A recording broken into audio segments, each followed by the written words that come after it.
Hello and welcome to this evening's webinar, An Interdependent Future, Why Collaboration is Key.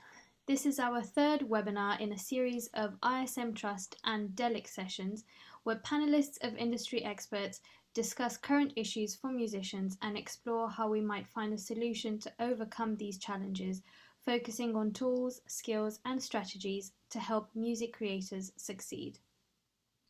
The ISMtrust is the Incorporated Society of Musicians' sister charity and works to ensure that all music professionals in the UK can reach their full potential by creating pioneering resources. You can find out more about the ISMtrust and Delic by following the links in the chat box. Before I hand over to John and our panelists for today, I have just a few technical points for you. If you experience any technical difficulties, such as sound quality issues, please let us know in the chat box and we'll make attempts to resolve the issues. The subtitles are available if you wish to enable them or disable them by selecting the live caption option at the bottom of the screens. The webinar is being recorded and will be available to view on the ISMtrust's website at ismtrust.org/webinars, as well as on our YouTube channel and Delic's website. If you have any questions, please let us know in the questions box and we'll endeavour to answer as many of them as possible at the end. You can also join the conversation online by using the hashtag ISMxDelic. Now, without further ado, I will hand over to John and our panelists, and I hope you enjoy the webinar.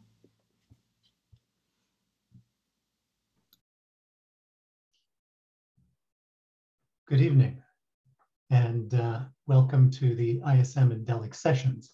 I'm John Maxwell Hobbs. I'm the CEO of Delic, a platform for the creation of music to support from the creation of music from idea to release. Now, today we're talking about collaboration. And while technology has arguably made it easier than ever to release music independently, many of the tools needed are still designed to take advantage of their users. From social media to streaming platforms, music's power structures are shifting, with artists often finding themselves falling through the cracks. This leads to questions when using this technology about who profits from an artist's music and how can the rights of the creator be safeguarded. One solution may lie in networks of independent cooperatives, whereby labels, studios, publications, etc., can work together to retain collective ownership of music and create a fairer system for their artists. This talk will introduce pioneering new tools to help artists collaborate, and will examine the role that the traditional world of labels and distributors might play in an interdependent future. Now, joining on this panel is Vic Bain, Matt Dryhurst, and Ed Stack.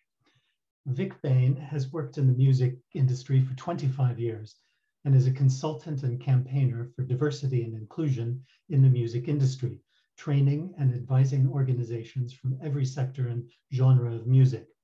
This is grounded in her work as a PhD researcher at Queen Mary University in the Center for Research in Equality and Diversity, researching women's careers in music. Vic is a regular press commentator on gender diversity in the music industry with regular articles, as well as the influential report Counting the Music Industry, a gender audit of UK record labels and publishing companies. She's also the founder of the F-List Directory of Female Musicians, which is a not-for-profit organization supporting female musicians. She's the president-elect of the ISM, representing nearly 11,000 musicians in the UK, as well as being a trustee of charity Parents and Carers in Performing Arts, and a board director of Delic. Vic was enrolled into the Music Week Women in Music Awards Roll of Honor and Radio 4 Women's Hour Music Industry Power List. Now moving to Matt Dryhurst. Matt is an artist, musician, theorist, and vociferous advocate for decentralization as an ideological necessity for independent musicians. He developed the Saga publishing framework to allow artists to take control of every discrete instance of their work online and works solo and in collaboration with his partner, Holly Herndon. He has worked with independent record labels, including Pan and Southern Records, and nonprofit agencies such as San Francisco's Gray Area. He is also involved with Resonate, a blockchain-based streaming platform founded in Berlin. He is also a lecturer at Tisch School of the Arts in New York. And Matt and Holly recently launched their podcast, Interdependence, Conversation with Figures Shaping 21st Century Culture. And Ed Stack, who is from Delic, is creative producer, data visualization designer, and social entrepreneur. Ed founded the DIY download portal 10 Tracks in 2007, and in 2010 was the music director of what is now Scotland's largest DIY festival, Hidden Door. Ed has since founded Profit to Artists social enterprise Decagram and formed Delic.network in 2013, which is one of Informatic Ventures' top 60 emerging technology companies in 2017, and was just named as one of Createch's 100 ones to watch in 2021. Now, we'll open this by giving you each 5 minutes. We'll start with Vic Bain. We're going alphabetically. And in 5 minutes, I'd like to get your definition of collaboration and what you are doing to support it. I don't know if I have an exact definition, but really I feel like the music industry is based on collaboration anyway. It's all about personal networks. The whole industry is a networked industry. Something like 92% of everyone who works in music works for a company that is employs less than 10 people, so micro businesses who are all connected together, and extraordinary levels of freelancers. So whereas in the rest of the UK, in all of the sectors, 16% of those working will be self-employed freelancers. In the music industry, well, for musicians, it's 82%. So it's an extraordinary high level of individuals. And the only way these individuals can get on and survive is to collaborate and network with each other. The problems arise where certain people have privileges in that network and over others. And those are people from middle class and privileged backgrounds, and men and white people as well, have a lot more social capital to allow them to benefit from these networks. So there was fantastic research published today by Dr. Dave O'Brien and Dr. Olivia Cable, and it's all about inequality and class privilege in the creative industries. So I would recommend people have a look out for that. So as to what I'm doing about this, I think all of the organizations I've worked for over the past 16 years have all been focused on collectives. And collectors, so I've been involved with music trade bodies. I was 13 years with the British Academy of Songwriters, Composers and Authors, and now for the past few years with the ISM. And I really believe that collective, is the way forward. Collaboration is the way forward. And part of my interest with Delic was certainly about that as well, opening up the music industry to knock down these barriers. So I don't know if I gave a pure definition of collaboration, but I think I've sort of outlined some of the issues and where I'm coming from in our sort of in independent networked industry that we all work in. All right, great. Thank you, Vic. And we'll hand over to Matt now. Same question. What is collaboration and what are you doing to support it? It's a great question. Yeah, borrowing a little from Vic's framing, my own, so I've been involved in independent music since I was about 17 years old, in various capacities, performing, working at labels, doing other stuff now. And we've always been sold this idea of independence, right? Independent music was separate from, it was probably like a really important distinction to make back in a time of kind of these large central record companies that had very specific agendas, privileged very specific people, as Vic was right to point out. was an important distinction, really nice idea to be independent of this kind of main structure. However, in retrospect, when I look back, for at least my experience, and I'm sure everyone here has the same kind of experience, is that independence in a sense was a bit of a fallacy, right? Like the independent artist, the idea of an independent artist was a bit of a fallacy, right? Like ultimately, the reason why in, let's say, the 70s, the 80s, the 90s, we had these kind of icons that represented an alternate path media was because there was kind of a pyramid of characters underneath them that enabled for that to happen, right? And so the conclusion I came to was that ultimately, independence itself was a great idea in, say, the 60s and 70s. But in retrospect, most of the things that we actually like and retain some romance around with independent music were the interdependent parts, right? And that stuff becomes really, really clear when we see that the idea of independence has moved from like a countercultural context in the late 20th century to being kind of the name of the game in the economy we live in right now, right? Everyone has access to tools that give them as special individuals the ability to hypothetically make a career for themselves. But what they don't have is they don't have people looking out for them.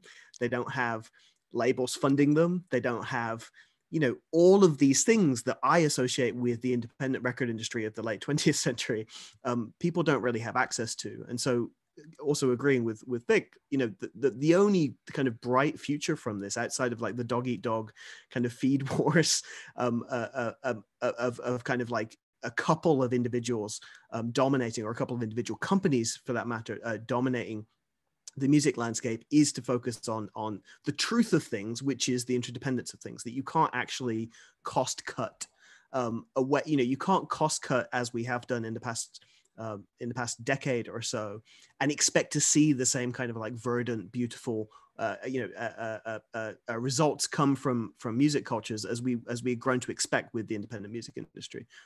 So in my own capacity, I've been working particularly, what I'll end up talking about a lot, I'd imagine, particularly working on kind of decentralized systems for music infrastructure since about 2014, 2015. That has grown significantly over the past few years.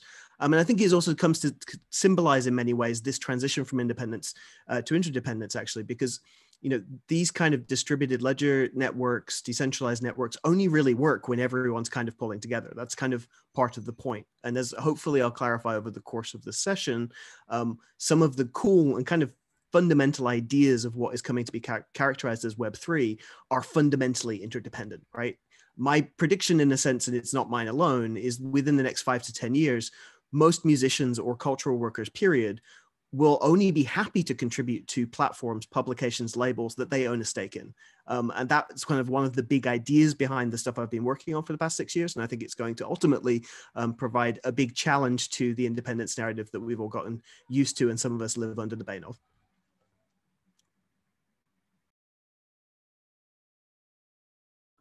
Sorry, I was muted. Great, thank you very much, Matt. And now we'll hand over to Ed. Once again, same question. Hi, everyone. So what does collaboration mean? Basically, collaboration is relationship. So relationship between two people, minimum. You can kind of collaborate with yourself, but that's usually called solo work. So yeah, two people minimum. And then scale up from there. I would say I'm really interested in the essence of that relationship. So it's about creating quality in those relationships, and that you have a one-to-one relationship with everyone even if there's 4 of us on the call, there's only one relationship between myself and Matt, for example. So music has, from a very, very young age, attracted me as the medium in which that relationship takes place in its purest form. Because, for example, you're not necessarily needing to misunderstand each other's words. As one example, you can use an instrument to relate based on a feeling or an internal sort of impulses and receptivity. So amazing research on this done as a collaboration between Durham and Edinburgh, I believe, on jazz, and the fact that talk about synchronicity in music, and of a slightly inexperienced audience watching a rock band and watching an experimental jazz band with the sound on, the experimental jazz band is judged to be less synchronous than the rock band. As soon as you turn the sound off and do the same thing, the experimental jazz band is deemed to be roughly as synchronous, or a lot more synchronous than it was judged in the previous example. This is because the people are relating, regardless of what sound comes out. So there's an element of this is diversity. So diversity to express yourself however you want to express yourself.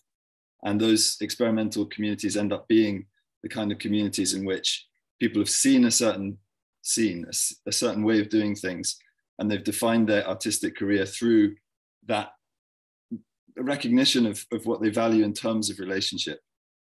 So there's that sort of desire to almost be quite protective of that for society, and the fact that there isn't much that protects those niches, even though the life journeys they've taken are perhaps some of the most important for humanity at large. So the bigger models that maybe Matt was referring to are affecting that community, and COVID-19 has essentially decimated the incomes of that community. So this is something I've been working on for about 15 years. And even then, working on the business side, you see all the tensions based on the fact that there's a power dynamic, like inevitably. And that's why it's very exciting to have this, whilst it's hugely challenging for all the reasons Matt has mentioned, it's very exciting to have the ability online for there to be choices and to be tools where you can decide to self-define and find those relationships. I say there are tools. I'm biased towards Delic, obviously, which I can describe, but there aren't that many tools. But there are a lot of tools emerging in this space and equitable business models. So in terms of myself, I don't have too long, but it's the 10 tracks thing John mentioned was 10 songs for £1 at a time when Spotify didn't even exist. Lots of people were illegal downloading. So I started a business where we tried to sell 10 songs for £1 with compilations with quite big artists on them, supporting tiny artists from the same city, that kind of thing. And that was obviously, people were making per download like 40 times more than they'd make, well, 400 times or something more than they'd make from a Spotify stream, but they've only earned like 4p a track. Great. So even I, as someone who believes in this, had to squash the price as much as I could in order for it to people to buy. So there are economic issues there. Anyway, fairness is a huge element of that relationship. And the thing that people seek in those creative relationships is kind of echoed in the business relationships and the choices they make. And then you've got Decagram, which is profit to artists. So it's selling beer and giving the profits from the beer to the artists. That's a fairness related thing. And then most recently Delic, which to be in a nutshell, helps people track their contributions to projects so that they don't have to worry about those conversations that actually do interrupt the creative flow and are not the main point until some time later, when 1 out of 100 of the songs you've done in your career happens to take off and you don't own the rights to it because you didn't mind in the moment. It was a great musical moment. So what we want to do with Delic is just remove the concern. It's handled. We've got it. We got you. And then in the future, we probably get into this stuff, but NFTs and different technologies can now protect your rights and see recurring revenue come back to you in a much more reliable way than it could come back through the vinyl industry or CD sales. So anyway, that kind of brings us to the present. But I think the last word on collaboration is transparency, and being honest to each other and trying to embed that not just in personal relationships, group relationships, but in business governance and structure and the way that people treat each other on the macro level as well. Great, thanks, Ed. And now we're going to open it up to all the panelists. But I'll hand to Matt first with this question, because I know you've spoken very eloquently on this issue. Do you still need an agent, a label, or distributor, or can you go it alone? And if so, where would you start? Oh, it's a great question. You absolutely can go it alone. And I feel like in some ways, as much as I'm critical of kind of Web 2, it ought to be acknowledged that there are a lot of tools available for you to do that. The challenge is how far will you go alone, right? In a way, the way I've characterized something like a Spotify or streaming services is, you know, they work really, really well for the top. It's something crazy. It's like the 0.2%. And happen to work quite well for, you know, the bottom 80 to 90% of people who want to be in that top 0.1%, right? And so going it alone, having those tools available to you to make a career, undeniably you have more access and ability to do that now, but I'm not too sure on the success rate. So yeah, so I think that in terms of labels, agencies, yes, they help. I mean, I think that labels in many cases, and music infrastructure generally, it differs from scene to scene, but I know in scenes that I'm part of, always have kind of like, there's a degree of skepticism around the idea, right? We still in some ways kind of harbor this this hangover from, I guess, like 90s download culture or something like that, that, you know, the big bad labels who want to hold the artist down and control everything. And it's like, yeah, some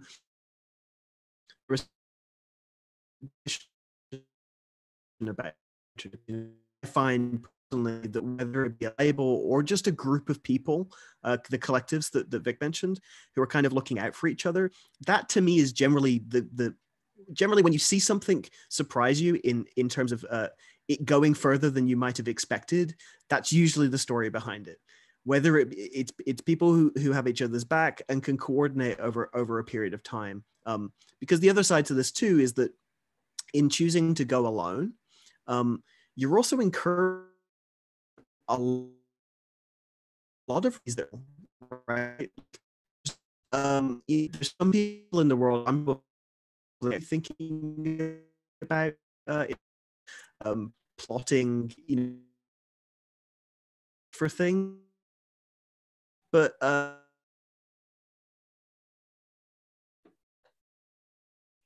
sorry, Matt, we're having some part of difficulty with your connection, Matt. Excuse me. Let me see. Am I back now? We lost the last part of your answer. Oh damn. Yeah. So you can go alone, and there's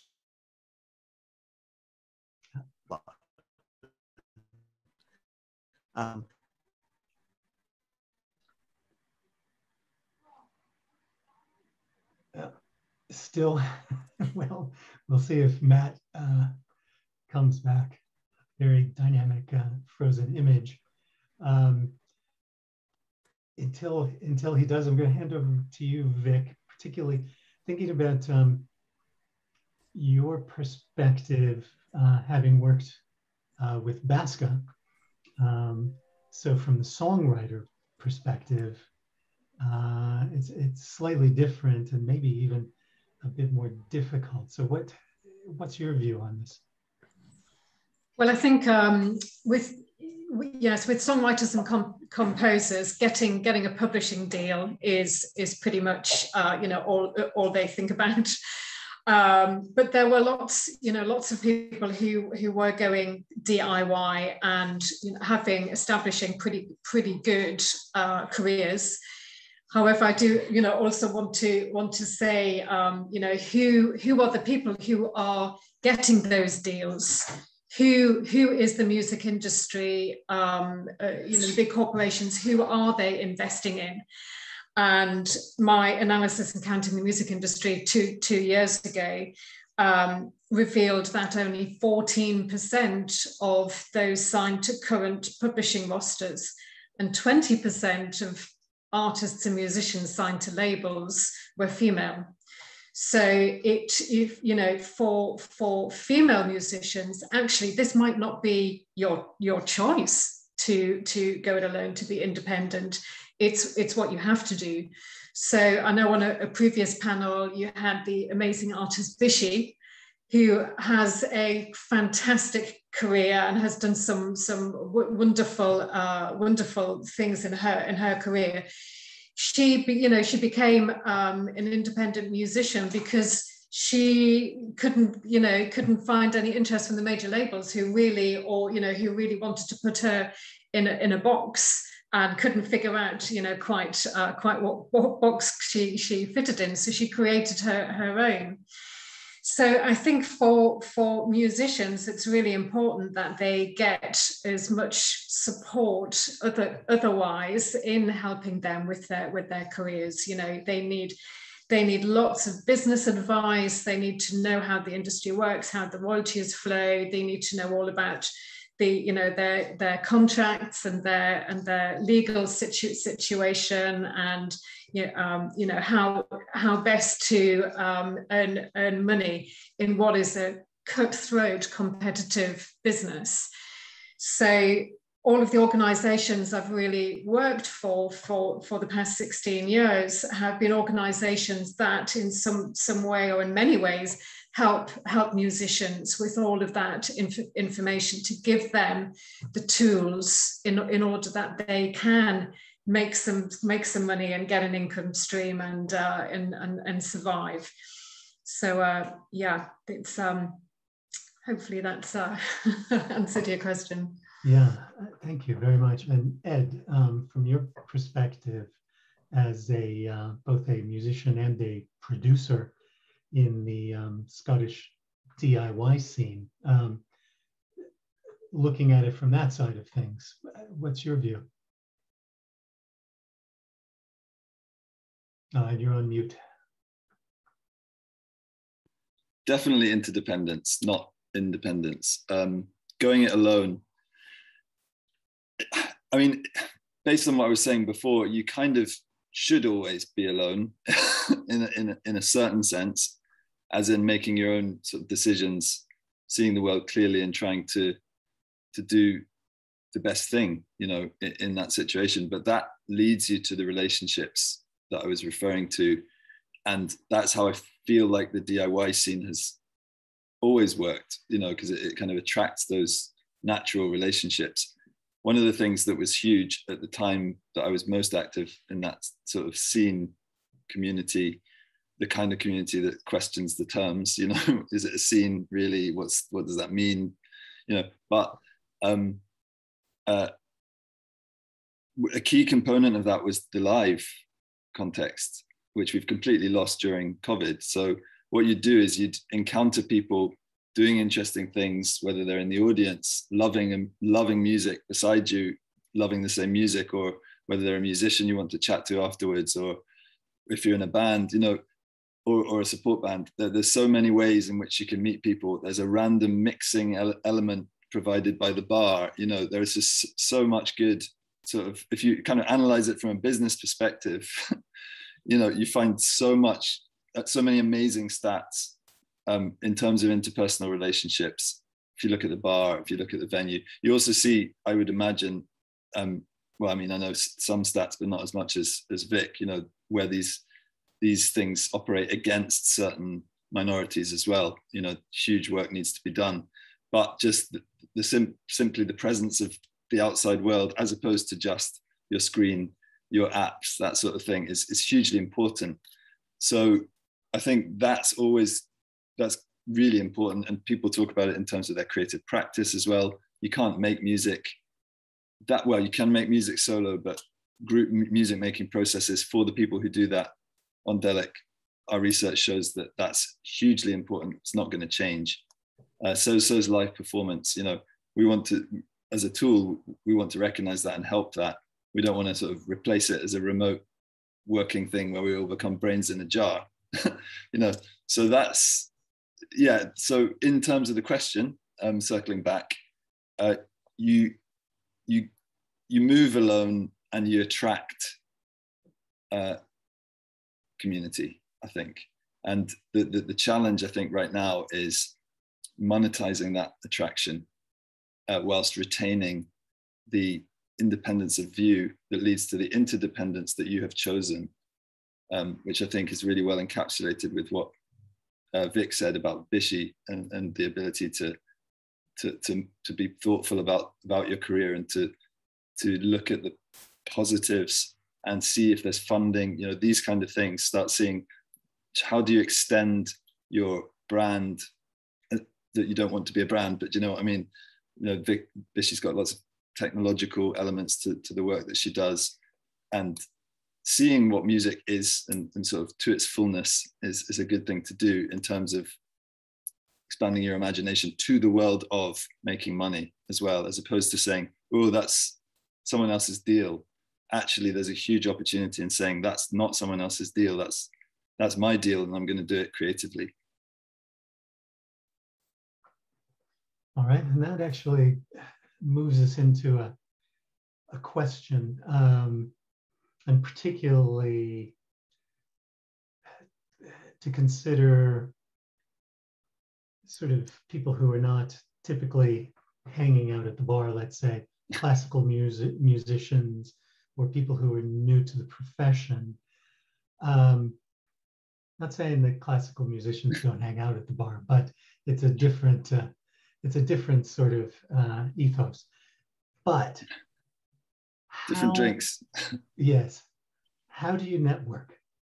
And it's sort of, let's consider networking in the COVID era, and then also in the hopefully post-COVID era as well. And I'm just throwing this out to the floor. So whoever jumps on this question first gets to answer first. Can I just clarify? Is it about how are we going to do it in the post-COVID era, or is it right now? Can be in the COVID era or the post-COVID era, but for people who are new to the profession, how do you start networking? Looks like Matt, who did get cut off earlier, so I'll hand it over to him. Yeah, hopefully, sorry, I live in Berlin and we have like internet from the 1980s here. So, yeah, no, I mean, it's one of those things that's quite difficult to look past, but generally speaking, at least in the corners of music I'm familiar with, you network through participating. The real challenge with that is that you are saying to people quite clearly that, you know, there are certain hubs of activity that over time prove to be better places to network than others. And that's just a reality. Oftentimes, a lot of those are physical locations like a London or an Edinburgh or Glasgow or wherever it might be, Manchester, Liverpool. But in my experience, you know, there's so few examples actually where you've seen something succeed and thrive in its context. This is not necessarily saying succeed in terms of someone becoming a megastar, but something becoming established where I wouldn't be able to identify a story of those people being connected through a social group or a professional group. Yeah, that just is is kind of the name of the game. And so I think that the way in which I've always done it, it doesn't necessarily have to be like a cynical thing or a targeted thing. The way I've always done it is through participation, you know, and I think at least with students, I think I have a lot of students who are, you know, younger, 18, 19, 20, and can do everything online. And of course, there is this capacity now to be able to network online.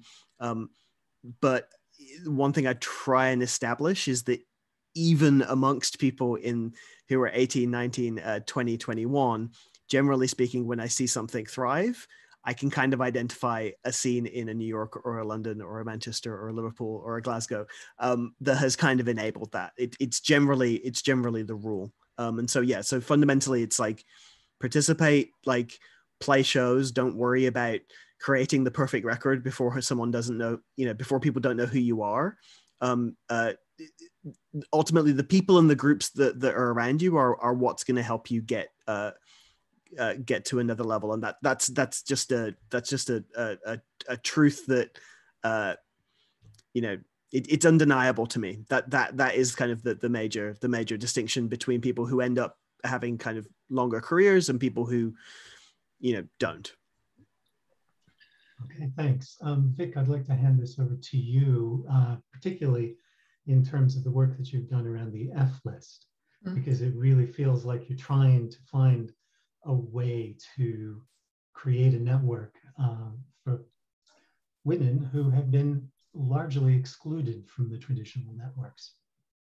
Yes, that's right, and really embracing technology. I mean, I guess this is something that sort of came out of well, the enforced isolation last year, and in March, I was halfway through a big tour all around UK of various universities and women in music groups presenting my research, and it all got cancelled in a couple of days. And I sat at home and just thought, my gosh, what am I gonna do now? And it sort of just came to my mind that I should put a lot of the data that I had collected through my research online. And that data was at the time a list of about 3,500 female musicians and bands who were lucky enough to have women playing in them, and the labels of the publishing companies that they were signed to. So I published that online in a Google spreadsheet, just sort of free for anybody to access, and people could contact me and be added to it. And that was a way of sort of saying to the industry, look, there are thousands of women out here, you know, who are really great musicians. These are the ones that are signed. I then started gathering, you know, hundreds of names of women who weren't yet signed or who were self-releasing, just to sort of say, you make these women visible. You know, here is where they are, and here's where you can find them.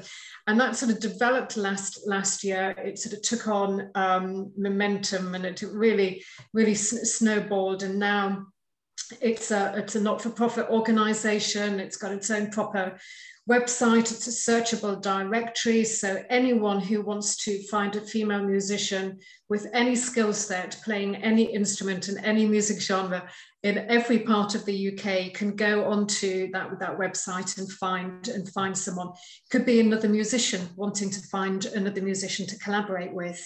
It could be, you know, someone who wants to book a band for their festival. It could be for fans wanting to you know, discover new music by women in the genres that they like.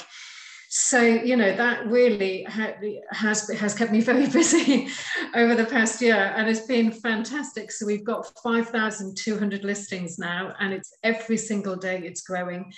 And in fact, on Monday the 27th, we're going to have our first networking event. I'm just about to send an email out to our ambassadors at the Private Music College, ICMP, doing a joint event with the F List. So it's a female producers networking event in person. So this is the first in-person music industry event I would have been to in a year and a half, and I can't wait. I'm really excited. So I think it's about having a combination of these online tools, which are so amazing. You know, I know that we've created this really special community of female musicians online, but that we can have now and again. We now have the privilege, hopefully, to start getting back and meeting people who I've been working with for a year and a half for the first time in person. So I'm very excited about that. That's a really interesting point that everybody's made, which is the thing about in-person and scenes. I think that should probably be a subject of another Delic session, because there's Delic and ISM session, because there's a lot to unpick there. I want to remind everybody watching and listening in the audience, we're about to open up to your questions. So use the Q&A box. Don't use the chat box. Use the Q&A box and start sending questions in. So here's a bit of a cheeky question, and we'll see who can answer it. The global music industry is already extremely decentralized, even in spite of the roll-up of indie labels into the majors and things like that. Just ask anybody who's trying to get their rights registered with one of the global performing societies, or a musician in the United States who wants to get paid for neighboring rights. So that decentralization, isn't that part of the problem? And how does interdependence solve that? I think I'll let you do that. Quick answer. Matt, you start. Don't know. No. It's a fair point. I mean, decentralization is the reality, right? Like, and I don't have any issues with central organizations who are attempting to, for example, get musicians paid, even though the point being, when I refer to decentralization, it's more to do with like decentralization of mandate, decentralization of design, decentralization of economic proposals, right? Like one of the things I like to rail on, for example, as the classic example of centralization, is this idea that, you know, a lot of people will complain about streaming rates, right? But I think if you dig a little bit deeper, the bigger problem with that, outside of the streaming rate itself, is the central mandate that, you know, ultimately at some point people made the decision that the best way to value music was to value it on a per play basis, right? Which is absurd for a lot of music. I mean, Ed, you were discussing jazz earlier. Like, heaven forbid, you know, looking at the streaming numbers of like some of the most kind of celebrated and feted jazz musicians of all time are probably quite poor, right? Because choosing to attach a number or attach value to the amount of time something is played is not necessarily perfect or ideal for all musicians. And so that's a concept that could be decentralized, and I think will end up serving more people. And so over time, you know, decentralization is the reality. We have different scenes in different contexts, different people who expect different outcomes from their music, that they aren't making music to be played millions of times. That's not the goal of their music, right? And so decentralizing the mandate, decentralizing who's making the decisions as to how they get to make money and how they get to find other people, as is happening with an increasingly smaller group of companies, that's kind of the idea. And so to speak to your point, John, like, yeah, like decentralization is the reality, and I've got nothing against central organizations who are attempting to protect artist rights, kind of carte blanche. There's nothing wrong with that whatsoever. But it's more to do with the reality that, you know, we all exist in and we participate in, you know, many different economic relationships, many different kind of non-economic relationships, and for all of those to be determined by, you know, a few people in Stockholm seems a bit absurd. Yeah, that's kind of, and that's maybe the entry point and the realization or the good news is that there is a new internet that is very real at this point in time, and that's another one of the founding principles of it, right? Is that there is no central mandate, that ultimately you will be able to draw up economic arrangements with groups of people you know and groups of people you don't know, and hopefully, as is my goal, there will be 20,000 different proposals for how musicians can make a living, and not 3 that we, you know, debate ad nauseum. So that's part of the idea, is that ultimately I want the tech that we work with and the interactions we have with each other to be as diverse and decentralized as they actually are in the real world, and not be kind of awkwardly trying to squeeze one global agenda for music economies, which when you frame it like that just seems patently absurd. Yeah. All right. And Ed, I saw it got you hopping in your seat. Yeah. So, yeah. I think it's a kind of not a very glamorous word, but it's kind of like the digital realm is not the physical realm. You need to be able to map onto the digital realm some accurate representation of the physical realm that is in some sense usefully translated for the uses that digital has, the positive uses digital has. And one of the key aspects of doing that is to be able to represent yourself online, essentially, and to be able to navigate with the same freedom of movement you have in a free country. And then work on the policies that enable that and that maximize the chances of that. Now, obviously with Delic being, you know, just a company in the world alongside bunch of other companies, you know, there's a kind of mental model that people are going to have about that, and I think I'm very conscious of that, within what we do. I'm fascinated by, for example, the usability versus ideological purity. I just said as if it's some known thing, but I'm interested in how, for example, Coinbase, a cryptocurrency exchange, is a centralized exchange for the purposes of being able to use it easily. It's easy to use, therefore it's decentralized in spirit in a certain way. So design is actually, is if you trust a brand, that they have your interests at heart, like Matt was saying, if you represent a body of musicians, say like ISM, for example, you represent a body of musicians and you have governance that enables the genuine message to come from your members, customers, or whatever it is, and you act on it, then you may be more decentralized in an essential way than a really ideologically driven, but not very technologically equipped blockchain operation. It's so there's a liberation in that, but there's also the need to realize that you still also have to have a certain level of technology that is enshrining that freedom. And I think we're living through the age in which the consequences of big tech and turning the customer into the product, that's what we're moving away from. And it's very exciting, I think. All right, great. Thanks all of you for that. Now we're moving into questions from the audience. First one we've got from Belinda Borstein. Sorry. What does interdependence mean in practical terms? What is an independent artist? Interdependent artist, sorry. Who would like to take that?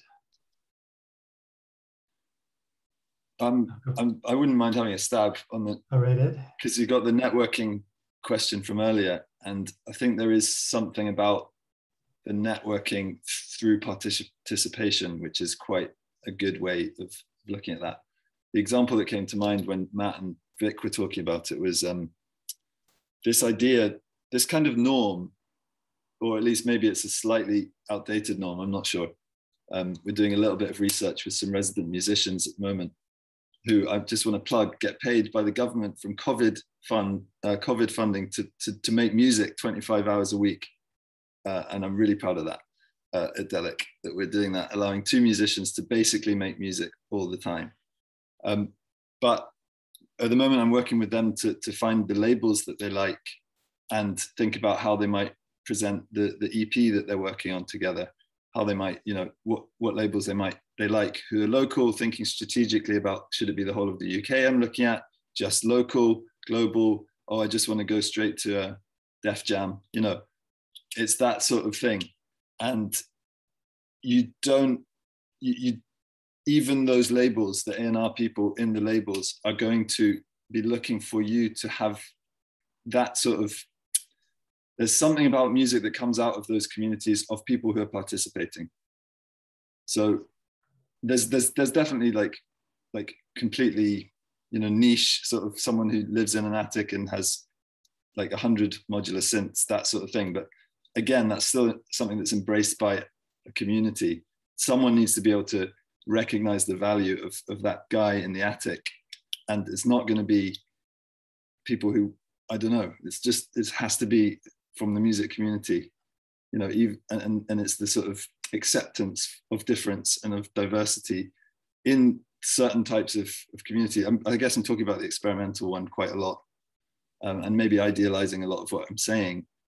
But I think being interdependent is about being able to move between different scenes, venues, and looking at the world as an opportunity to connect and identify where connections are trusted and where people have your best interests at heart. There's nothing very practical about what I said there, though. So apologies. No, it's useful. Thank you. Have another question here. I'm going to direct this at Vic, because although not specifically related to the F list, it is about figuring out ways to get to the next level. This is from Annalena Vater. It says, especially as a young new band, how would you reach out to people getting you to the next level, and who? First, producers and labels, other bands or venues, and hope people will be there? Yeah, I guess that's part of it. I mean, I would always recommend joining an organization like the ISM, or if you are a producer or an engineer, join the MPG or something that is relevant to your skill set, and take advantage of everything that they offer, because they will help with networking and knowledge of the industry, and allow you a step into that world. So, you know, for anybody new, it's about putting a team around you. So it's, you know, it's about, you know, finding someone who can manage you, who can book you, who can advise you and support you, who can do some PR for you, you know, and maybe those relationships will be very, very part-time and very low key, first of all, because you need to earn money, right, to pay for all of this support. But you know, that you can't do it on your own. And really, you know, that, I guess that for me is this sort of the interdependent bit, because you're so dependent on those skill sets all around you. And if you're trying to make it as a musician, you need to be focusing on your music and not all of these other things. So yeah, network and be interdependent. All right, great, thanks. Here's one for Matt from Ty Tashira. What ideas do you have about distribution aggregation in Web 3.0? I saw that question, and if you're in the audience still, I'd love to know, could you rephrase what distribution aggregation is? Because I'm not entirely sure what I would respond to there. Okay. In the short term, while they have time to type, I agree, and wanted to maybe speak to the first question too, that I think in many ways, the idea of you know, what a new kind of interdependent artist is maybe not the right question. I think if anything, you could write like a different historical overview of the history of independent music and come to the conclusion that everybody was an interdependent artist.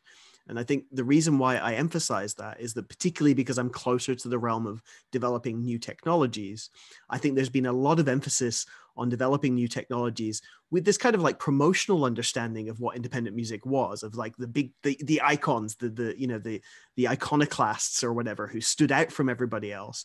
And there's not been a lot of emphasis on the reality of the matter, which is that this, you know, independent music happened as a significant group undertaking. And that behind that person was a songwriter, and behind that person was XYZ, right? And so many of the skirmishes that we end up seeing with your Spotify's of the world, right, or your other companies that in my mind like have kind of independence poisoning, right? All of their messaging is about getting all these atomized individuals to, you know, be at home on their computer, pushing piano music to playlists all day or whatever. That's their ideal kind of submission. In a way, you can see that they've built a lot of this technology around this romantic fetishization of independence, right? Of this idea of saying, well, we're going to build everything so the individuals can go and pursue this. And I think after 10 years of it, we've seen, you know, it's not all bad, but we've seen kind of where that gets you. So if anything, my interest in like interdependence in this way, and maybe this also speaks to the distribution aggregation question, even though I'm not entirely sure what that is. That's probably on me and not on you. Is, you know, the great potential now is to rethink the stack that we work with, pun intended, to complement how music really works, as opposed to how music allegedly works, which is this idea of independent geniuses writing world-changing records at home in their studio and magically taking over the world. This one of the great benefits of the internet in the past 10 years has also been that everybody now knows how things work. When you speak to 19-year-olds, 20-year-olds, part of the reason they love Lil Nas X is because Lil Nas X is transparent about how things work. He's transparent about running little hustles and games, and they relate to him. They relate to the fact that now you can see who wrote the record. You don't have to pretend anymore. And so I'm very optimistic that in the next 10 to 15 years, we'll start to see tools that reflect how music actually works, as opposed to kind of responding to 20th century kind of promotional narratives about how music works. Yeah, and I think you've kind of answered Ty's. He elaborated on the question about getting content on multiple platforms. The traditional distribution aggregators are either extremely centralized or too independent. You know, so I mean, you touched on that very much. I would say on that front too, you might want to look at, there's an organization called Revelator that I'm actually having on the podcast soon. And if you're particularly interested in that question, you might want to check in with Bruno there, because that they're kind of working in that realm, and they're cool, smart people. And just running through, there's some practical things. There's also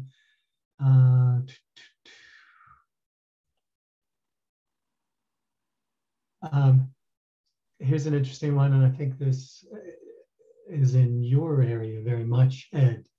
Talking about scenes of people supporting each other and wanting to make a career of this stuff. This is from Niall Morris.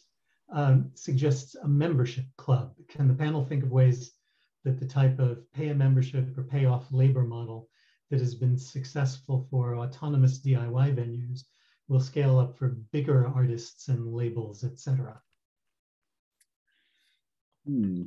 That's interesting. I've lost the question. Is it still? Oh, it's there. Okay.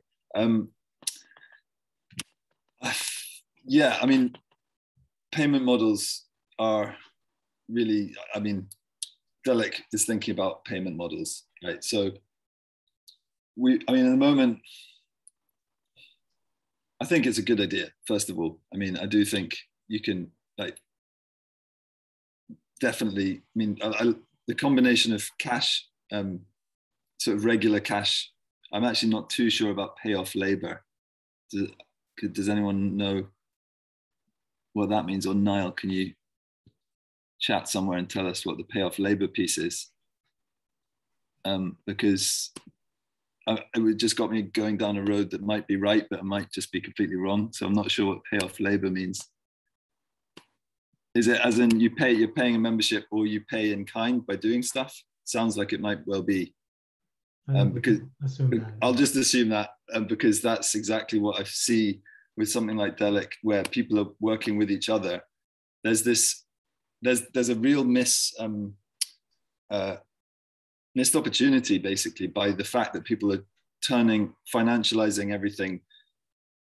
Well, not everything, but on digital, people are seeing things in terms of transactions of money. If you were able to, especially when you don't have much money, transact your labor with someone else who's transacting labor with you, for example, on a collaborative music creation platform like Delic, what you could see happening is you'd be able to swap your labor with the people that you work with in your band, for example, but potentially quantify that in a certain valuable way. And then when someone's doing way extra, like someone's going around town putting posters up for your gig, maybe they get paid by your project, or, you know, because it's a boring job. But for the creative work, there's a sort of internal swapping going on that still has value. And if you could translate that value to make that value worth something that was then transactable for other goods, like digital music, say, you could actually get quite an interesting internal economy, as opposed to just getting to the point where people are like, can't afford it. What would be great is if people could, through their labor, earn transactable currency without having to put the currency in themselves. That's a very interesting concept. And that sounds like what Niall is talking about, maybe. But in terms of bigger artists, I think that would probably work quite well for them, maybe. Don't know, any artist, small artists, big artists, a way to sort of equalize in kind and in cash, and remove the relative importance of it must be money all the time. That's not a bad idea. All right, great, thanks. We are coming to the end of the session. Really great, great discussion here. It's an extremely important topic right now. I would like to present a closing question to each of the panelists, same question. Can you provide an example of successful interdependence in the real world today? hand over to Matt first. Damn. Yeah. Well, I think maybe for novelty's sake, it's like the as I said in my characterization, independent music was an incredible success story, and it was because it was an interdependent structure. It just hasn't been characterized as such. It more close to stuff I'm working on at the moment, specifically to do with Web3.